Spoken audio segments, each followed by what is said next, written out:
Good afternoon and welcome again to the U Broadcast Network on the Why Keep Working channel. My name is Doug Rice, your host.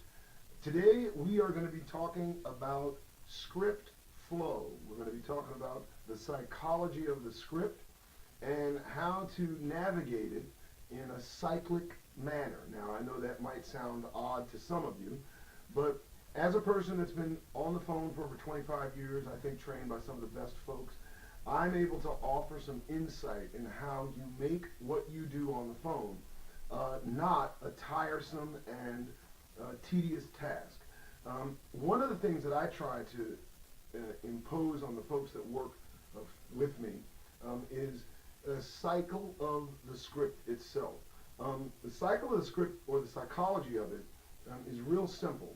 Now, keep in mind that modern day telemarketing was a result of a company called Pacesetter in, I believe, in California. Now it's in Rancho Cordova. But Pacesetter, they make rather and install certainty windows and doors. They do home improvements.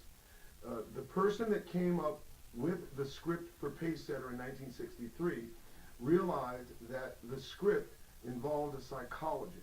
A lot of it involved asking probative questions so that you can use their answers on the back end of the conversation. We'll get into that after the cycle. Now, the cycle of the script is very, very simple. It begins with the pitch, and it moves to the objection, goes down to the rebuttal, and then goes back to the pitch. And of course, that last pitch changes as you dial into the script. So follow me. Pitch, objection, rebuttal, pitch. Pitch, objection, rebuttal, pitch. Now, go with me on this. All of us are usually given a pitch to start with in any given job or position. You're also provided with a series of rebuttals that more than likely will take care of any objections brought up by the prospect. Of course, most folks, when they're done with that particular rebuttal, go back to the pitch. But you also have the opportunity to go into the close. So, again, the cycle is pitch, objection, rebuttal, pitch. Pitch, objection, rebuttal, pitch. Now, if you go back to pitch, objection, and the rebuttal, you're probably not going to have to continue to pitch after a certain amount of cycles because you've gotten the information or the point across. So after a few of those revolutions, you may want to attempt the close. So it turns into a different cycle. Pitch, objection, rebuttal, pitch.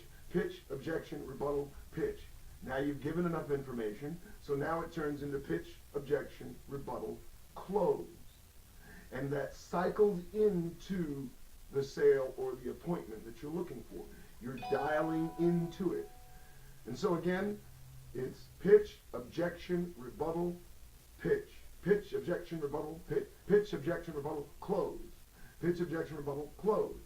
Eventually, you're not going to have to pitch.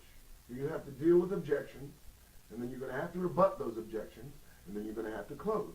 So you remove that part of the cycle after a few revolutions. It turns from pitch, objection, rebuttal, close to objection, rebuttal, close. Objection, rebuttal, close. And eventually, all you're left with is close, because eventually they lose their objection, you no longer have to rebuttal, and so you're only focused on close. Asking for the money, asking for the appointment. Most folks get a little hesitant in doing that, but fact of the remains, you have to dial into the close. You've got to worm your way into it. You've got to build value. You've got to ask questions. You've got to create dialogue. And that's what's involved in the pitch, objection, rebuttal, close. So, this is a simple lesson. It keeps the tediousness of what you're doing at a minimum. And it also will help you, I think, dial in to your objective, either a sale or an appointment. All right, that involves the cycle of the script. Now, the psychology of the script is a slightly different mechanism. It's the same general principle, but It involves making sure that you are in complete control of the conversation. Let me explain. You have to be in control of your prospect because your prospect is at a disadvantage. Real simple. They know what you're going to say. Excuse me. You know what they're going to say. You know what you're going to say, but they don't know what you're going to say. So the psychology of the script is asking the probative questions during the pitch and then using those answers against them in the close. Let me give you an example of how Pacesetter did it. It was real simple. Pacesetter said, so Mr. Jones, when you eventually upgrade your windows to more energy efficient windows, how many windows do you think you'll need? Go ahead and count them out. And Mr. Jones looks around and goes, well, I need 1, 2, 3, 4, 5, 6 in a bay window. So you go, 6 windows in a bay. Yep, 6 windows in a bay. Continuing with the pitch. Building value. Continuing to talk. Now comes down to the close. Okay, Mr. Jones, think that we can help you here. So what I'm going to do is make sure that Jim comes by around tomorrow, around 2:30. Want to make sure you and your wife are home. When he gets there, invite him in, and they'll say, oh, wait. I never agreed to an appointment. Here's the psychology of the script. Well, Mr. Jones, you said that when you eventually upgrade your windows to more energy efficient windows, you would need around 6, right? And of course, they're going to say yes. They're not going to dispute their own answers. And as soon as they say yes, then you go into the close. Well, great. We'll see you tomorrow around 2:30. Somebody will call before they get there. When he gets there, invite him in, sit down. If we can help you, cool. If not, we'll part friends. General closing appointment script. So, 2 things we've learned today. That there's a cycle and a psychology in telemarketing, in pitching. Okay? Now, that's today's lesson. Tomorrow, we're going to be talking about something a little bit different.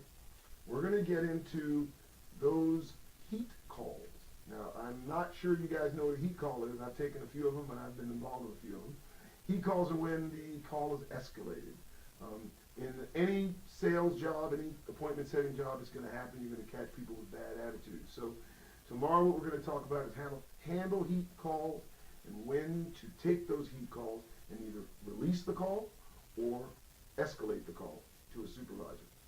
That's it for today, folks. Hey, tune in tomorrow. Thanks for tuning in today, and have a great one.